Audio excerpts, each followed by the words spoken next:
This episode is best enjoyed in stereo. Hello, and thank you for tuning in to Barely There Theater, where we present theater to you, barely. Up this week, a play. There will be a brief message after the play is over, so stick around once the show's done. Now sit back, relax, and please enjoy Beckett and the Dark. Jody Magnet.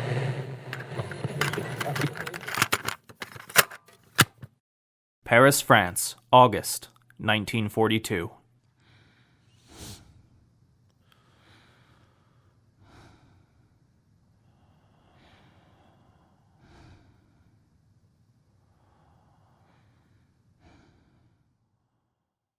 I recall a man in France.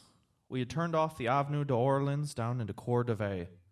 Alan, Belinda, and I were coming back from the cinema. It was late. Quiet, too. We couldn't help but see him. We had all silently hoped to continue undisturbed, but as we were about to pass him, he stopped us. I don't remember what he or we said, but it led to me pushing him down. Then he plunged a knife into my chest. The blade split the difference between my heart and lung, and I lived. His name was Prudent. A few months later, I got to ask him why he stabbed me. He told me, "I don't know, sir." A man named Prudent didn't know. He was disturbed. Hopefully. Think of it as a blessing. You're getting stabbed led us back together. I don't know, sir. Samuel? Huh? Let's not dwell on these things. Let's think happy thoughts. Of? I don't know. What's happy to you? Think of that. Happy to me would be being out of this box. Happy to me would be a single source of light. Happy to me would be the downfall of Germany. She couldn't have left a candle. If it would make you happy, let's leave. We can't. Why not? We're waiting for Godot.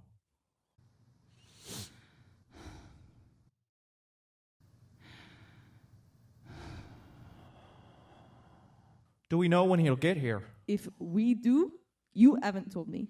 It should be any minute now, right? Could have been many minutes ago, too. Natalie closed us in here and said... What did she say? I wasn't paying attention. Neither was I. I thought you were. I thought you were. This is no good. One of us needs to pay attention or neither of us will get anywhere. To what? Sorry? Pay attention to what? What? Nothing. What do we do now? We wait.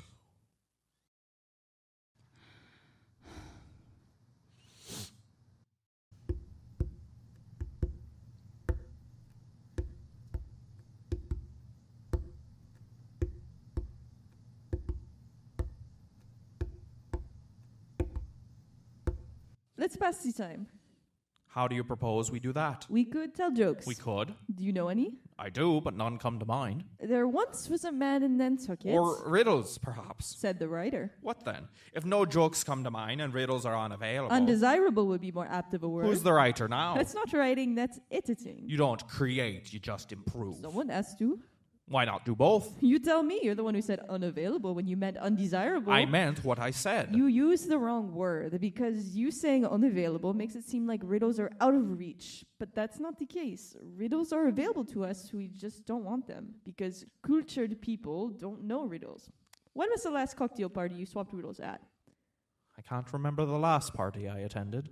There's nothing you can remember. Summer had just started, but Germany hadn't yet arrived. It was in Alfred's apartment. Natalie was there, her husband.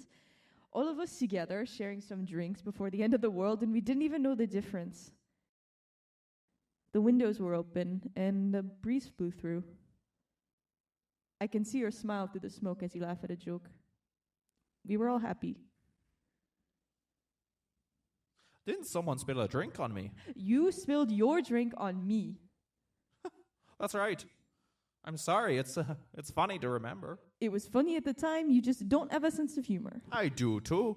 It just takes me a few years to get it. That's all comedy is. Tragedy with enough time heaped on. Ugh.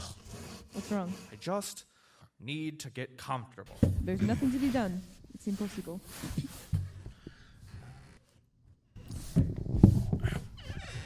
Sorry. Right.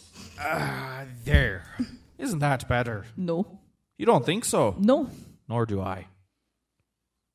I've remembered. That's too bad. No, I mean, I remember what Natalie said. She said we were to wait in here, and the next person we would see would be Godot. Did she say what he looked like? I don't remember. What he'd sound like? I don't remember. If we don't know what he looks like or what he sounds like, how are we supposed to know it's him? How many Godots do you know? None. One soon, but none now. She said he would knock first. That's polite.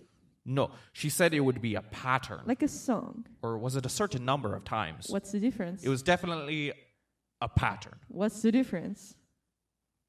Or did I think of a pattern when she told me how many knocks it would be? Dum, dum, dum, dum. Dum, dum, dum. Dum, dum, dum, da, da, da, da, da, da, dum. You're overcomplicating things. Huh? She said she would knock 7 times. No, she didn't. 7? Who knocks 7 times? My arm can only do 3 before it gets tired. She said 7. You're sure? No, but neither are you. I've remembered something else.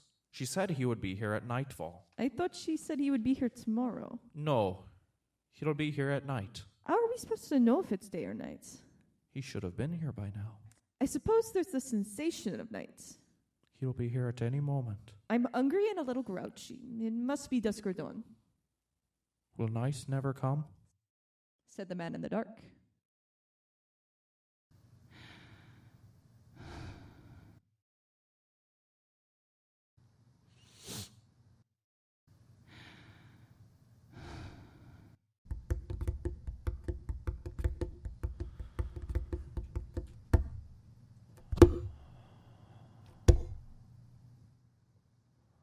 Why are we waiting? For our ferryman to come and bear us away. I know that. I meant, why are we waiting here in the dark? Maybe there are more patrols than normal. Maybe they're doing random sweeps. I'm sure they had their reasons for shutting us in here. You know what they say about bad ideas and good intentions? I don't think I do. What do they say? I was hoping you knew.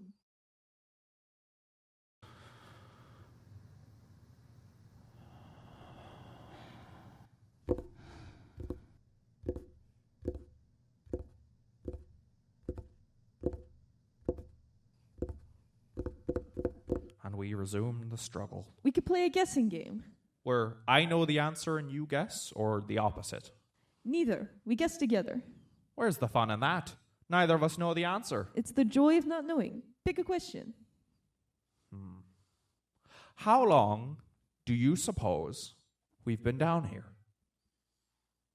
An hour? An hour? Maybe 2, I'm not sure. It's been at least a day. Not nearly a week or better. Do you think? Positively. It would explain the smell. The boredom. The gnawing hunger. The boredom. Nothing happens. Nobody comes. Nobody goes. It's awful. Untenable. Unbearable. I can't go on like this. That's what you think.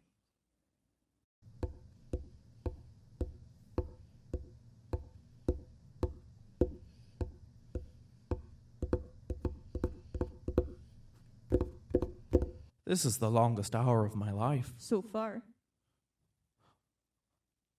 I worry if we leave that we'll be old and grey.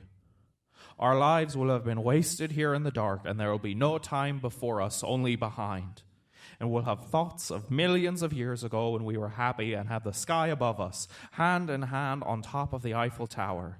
And we'll wonder why we ever spent so long waiting for Godot. And we'll laugh, because it's been so long that it's funny now. Laugh or cry. Oh, my dear. We have time to grow old. Well, that passed the time. It would have passed anyway. People aren't meant to live like this. Under the floorboards? Under fear. The air's grown heavy since Germany came to France. It's suffocating. At least we have the rations. Was that a hint? All this waiting has me hungry. You're always hungry. Good thing I have a solution. That's not our food. She won't miss it. What's this? Turnip. We can't go through her food. And why not? She's not the one trapped in the dark. Radish. She won't like it. Should get over it. She can still move her arms or legs. A missing carrot won't kill her. Besides, Natalie said we could help ourselves. What's this? She said we could help ourselves to the apples, potatoes, and bread. She never said anything about radishes or turnips or whatever else you may find. We're here to hide, not find. I'm not having radishes or turnips. I'm having what I'm pretty sure is a carrot. That or a very ripe potato. She won't mind if I have one carrot. Although I might need another. Do you think our host would be horribly offended if I had 2 carrots? If they ask. You'll what? Because if memory serves, loose lips are the very reason we're locked in a cupboard. We don't know that. And it's not locked. Oh, don't we? No, it could be a coincidence. That Robert finally joined the resistance, and within a week, our leadership was captured. Strong coincidence. You've never liked him. And for good reason, apparently. We don't know that. He was too eager. It's a resistance. We're all eager. Not like him. Just because you have a feeling. He was always curious about who. Who was delivering the message? Who was the message getting delivered to? Who the message was intended for? More interested in learning names than saving lives. Just because we're desperate for everybody we can get doesn't mean we should open our doors to anyone with a pulse. He reeks of Germany. He's a messenger. It's his business to know these things. Our cell was good. We didn't have any leaks. None of the other cells had any leaks. It's only when... You don't know that. You don't. Just because some new person joined the fight. Yes, we've all been working for years with no problems. Suddenly, the answer to all of our problems appears. A way to contact London. And we're supposed to accept that at face value? Someone may have been picked up. Someone may have been bought off. Someone may have made a mistake. A mistake that will cost how many of our lives? We have no way of knowing, and you know that. Open it. Open what? The door, the hatch, whatever you want to call it. I need air. We can't. Why not? We're waiting for Godot. Then it'll greet me in the fresh air. Move. We can't. No, you told me it's not locked. Open it. Suzanne? Fine, then I will. Please don't. We just got comfortable. You told me it's not locked, and I'm in the mood to prove you wrong. Open it or I will. I think we need to stay calm. It turns out you do have a sense of humor. Any moment we could be betrayed again. And you say we should stay calm? We barely got away last time, and now... Who is it? Don't know. Natalie? No.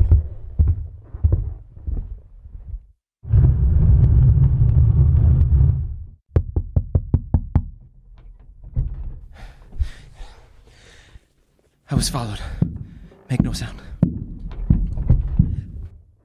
Guten Tag, Officer. Ich habe nicht angeklopft.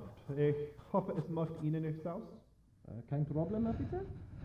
Sie hatten es so eilig. Sie wirkten beunruhigt. Als Ordnungshüter eilte ich Ihnen zu Hilfe. Ich habe vergessen, dass ich den Kessel angelassen habe. Ich wollte nicht zur niedergebratenen Haus zurückkommen. Dann gibt es kein Problem. Nein, nur einen gedankenloser Voller. Es wird über einen Widerstandskampf in dieser Nachbarschaft berichtet. Zum letzten Mal ein paar Blöcke nördlich von hier gesehen. Ich muss nervös sein. Vielleicht habe ich die Sachlage falsch verstanden. Was das so sein sollte, werde ich Sie in Ruhe lassen. Ich werde das begrüßen, Officer.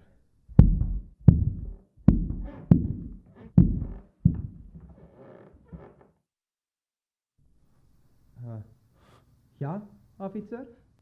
Das ist ein schönes Bild. Woher haben Sie das? Ich muss gestehen, ich weiß es nicht. Es ist schon so lange in der Familie. Wahrscheinlich eine lange verlorene Tante. Darum liebe ich dieses Land. So viel Kultur, so viele Geschichte. Meine Familie hat solche Erbstücke nicht. Aber hier, in ihrem Flur, hangen einige unbekannte Kunstwerke. Vielleicht werde ich ein Stück Geschichte mit nach Hause nehmen. Und daneben ein Familienporträt. Eine schöne junge Frau mit ihrem Ehemann. Sieht für mich ein bisschen jüdisch aus. Wenn ich mir das so ansehe, bleiben Sie einen Moment dort stehen.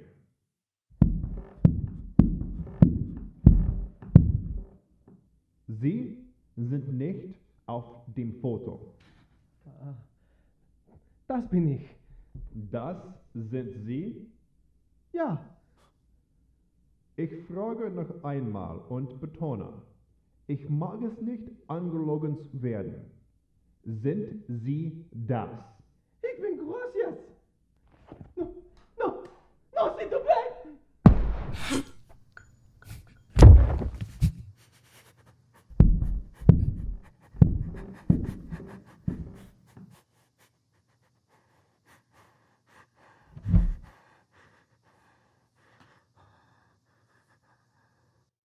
I think they're gone.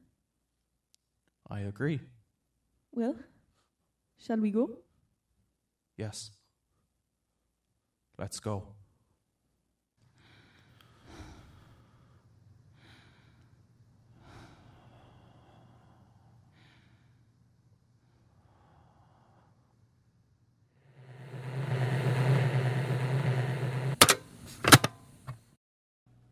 In the spirit of presenting history accurately, some disclaimers need to be made. Much of the preceding story is true. In 1938, Samuel Beckett was stabbed by a pimp named Prudent. While he was in the hospital, he was visited by Suzanne Duchavaux-Dumenil, who had heard about the scuffle. During the criminal proceedings, Samuel asked Prudent why he stabbed him. Prudent's response was, "I don't know, sir." Samuel dropped the charges against him. Less than 2 years later, Germany invaded France, and Samuel's Jewish friend, Alfred Perron, was captured and sent to a concentration camp. In response, Samuel and his future wife Suzanne would join the French resistance and work to undermine the occupying Nazi regime. Their cell, and many others, were identified by a Nazi double agent, Robert Alisk. Robert was a Catholic priest who earned a Nazi officer's salary, in addition to bonuses for each spy whose capture he ensured. During the month of August, Robert helped ensure around 80 agents were captured. Samuel and Suzanne had a near escape and hid in Nathalie Surraut's home until they were eventually transported to Roussillon, France. Samuel Beckett would write Waiting for Godot 7 years later. Where this play diverges from reality is in the setting and the conclusion. There is no evidence to support the idea that Samuel and Suzanne were locked in a tight and dark space for days on end while they were hiding in Nathalie's home.